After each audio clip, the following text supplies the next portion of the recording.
Continuamos hoy, amigo oyente, nuestro estudio del libro de Génesis, y nos encontramos hoy en su fase final. En nuestro programa anterior concluimos la consideración de la profecía que hizo Israel, o Jacob, con respecto a Judá. Comenzaremos hoy con el versículo 13 de este capítulo 49 de Génesis, que nos presenta la profecía con respecto a Zabulón, y dice así el versículo 13. Zabulón en puertos de mar habitará, será para puerto de naves, y su límite hasta Sidón. Zabulón era la tribu que vivía junto a la costa hacia el norte de la tierra de Canaán. Ahora los versículos 14 y 15 nos presentan la profecía con respecto a Isacar, y dicen así: Isacar, asno fuerte que se recuesta entre los apriscos, y vio que el descanso era bueno, y que la tierra era deleitosa, y bajó su hombro para llevar, y sirvió en tributo. Isacar también se ubicó por allá, hacia el norte de la tierra de Canaán. Eran los que hacían muchísimo trabajo que constituyó el fundamento de la nación. Ellos eran los trabajadores, y ese es el pensamiento aquí. Oímos hablar muchísimo acerca de la mayoría silenciosa hoy en día. Bueno, esas son las personas ordinarias, como usted y yo, amigo oyente. No aparecemos en la televisión, no queremos eso. Son los hombres extraordinarios y a veces raros, y los hombres que otros consideran grandes, los que vemos en la televisión. Nos tratan de convencer que estos son los tipos de hombres que son los importantes. Pero, amigo oyente, ellos no constituyen el fundamento de su nación o de cualquier otra. Estas pequeñas tribus como Zabulón e Isacar, las que estamos propensos a pasar por alto, son las que realmente constituían la columna vertebral de la nación de Israel cuando entraron a la tierra prometida. En los versículos 16 al 18 notamos que la tribu de Dan tiene parte importante en la vida de Israel. Leamos. Dan juzgará a su pueblo, como una de las tribus de Israel. Será Dan serpiente junto al camino, víbora junto a la senda, que muerde los talones del caballo y hace caer hacia atrás al jinete. Tu salvación esperé, oh Jehová. Dan necesita la salvación del Señor, porque Dan era una de las tribus que, en realidad, salió en rebelión. Eso lo veremos a medida que progresemos en nuestro estudio de las Escrituras. Ahora veamos el versículo 19 de este capítulo 49 de Génesis. Gad, ejército, lo acometerá, mas él acometerá al fin. Esta era otra tribu que pobló el norte del país. En realidad, Dan quedaba en la parte más al norte, más septentrional, y por tanto, cuando la tierra de Israel se describe, se expresa de Dan a Beerseba. Leamos ahora los versículos 20 al 22. El pan de aser era substancioso, y él dará deleites al rey. Neftalí, sierva suelta, que pronunciará dichos hermosos. Rama fructífera es José, rama fructífera junto a una fuente, cuyos vástagos se extienden sobre el muro. Estos versículos nos presentan en forma muy sencilla las profecías en cuanto a Aser, Neftalí y también a José. José había dejado su tierra y había descendido a Egipto, pero todavía era un testimonio para Dios ahí. Más adelante sus hijos Efraín y Manasés serían puestos en el territorio que después llegaría a ser Samaria. Se llamaba el territorio de los gentiles en el día de Cristo. Era un gran lugar para testificar, y el Evangelio entró en esa región en los días del Señor Jesucristo. Nuestro Salvador ministró allí.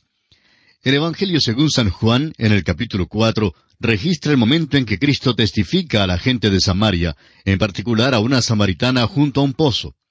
Estas profecías se llevan a cabo de una manera extraordinaria. Leamos ahora los versículos 23 al 26 de Génesis capítulo 49.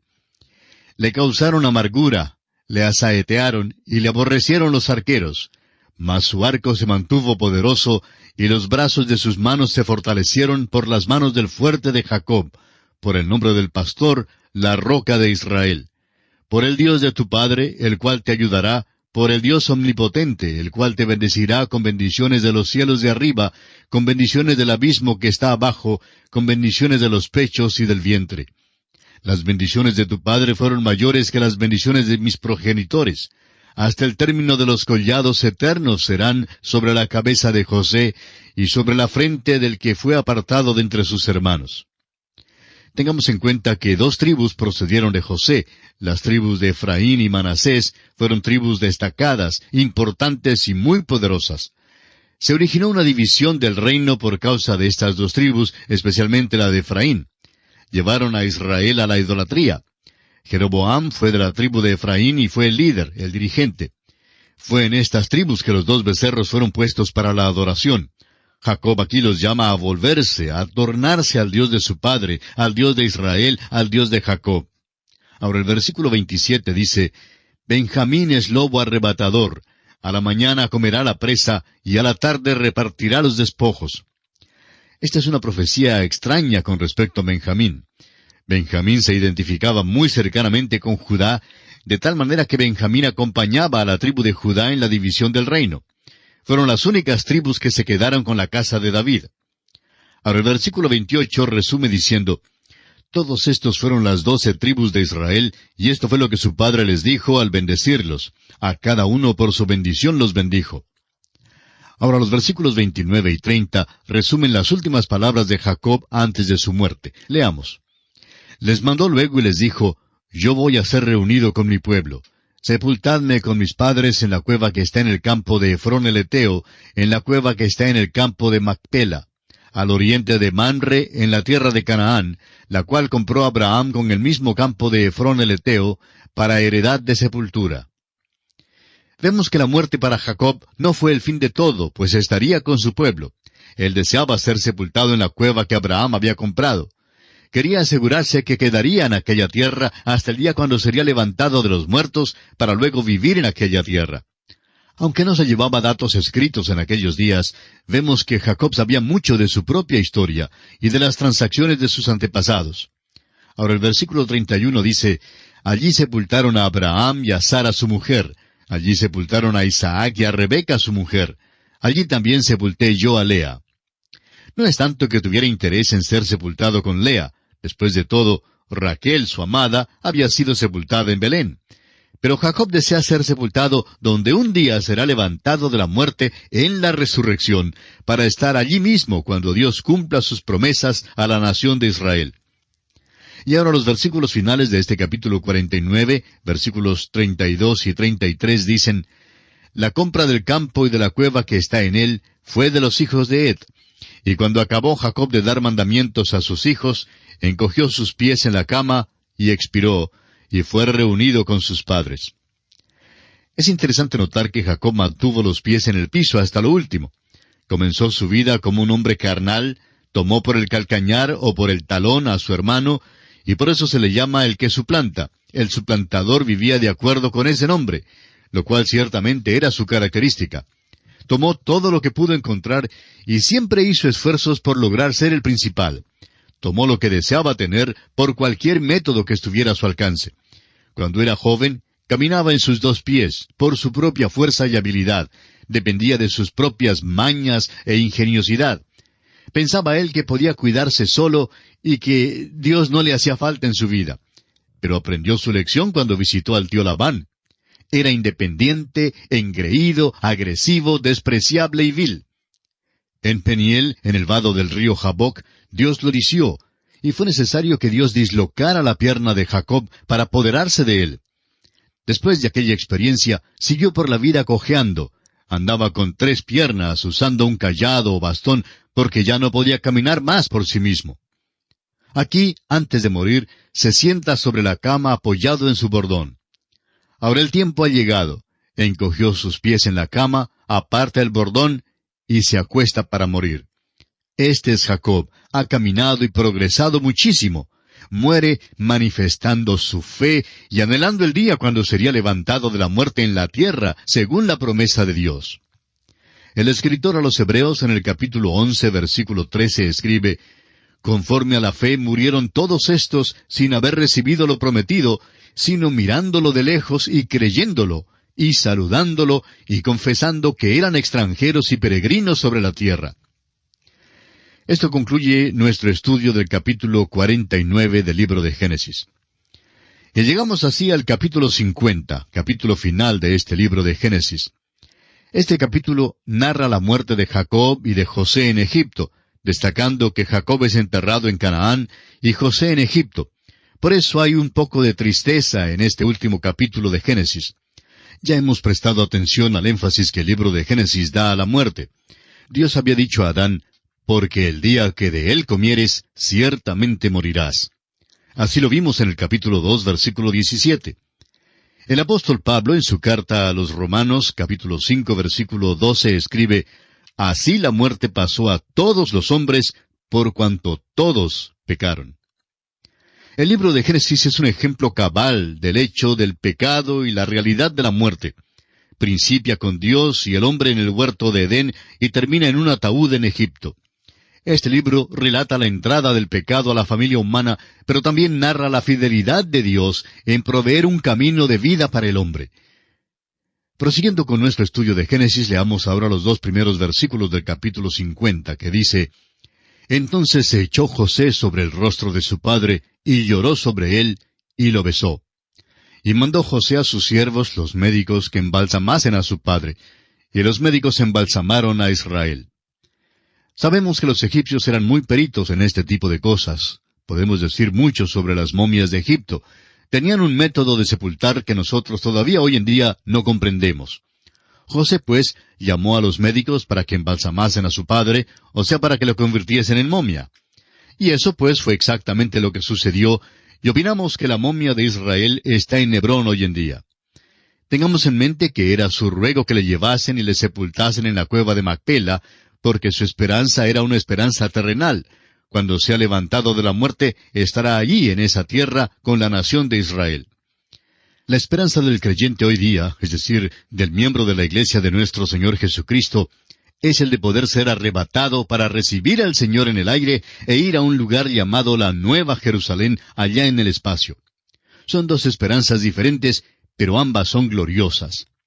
Ahora el versículo 3 de este capítulo 50 dice, y le cumplieron 40 días, porque así cumplían los días de los embalsamados, y lo lloraron los egipcios 70 días. Empleaban 40 días para embalsamar, y evidentemente usaban ciertos procedimientos de los cuales no sabemos nada hoy en día. Y vemos que los egipcios lloraron por él, es decir, por Jacob. No creemos que fuera un luto profesional. Creemos que Jacob había llegado a ser un verdadero santo en la tierra de Egipto, y sin duda le respetaban por ser el padre de José.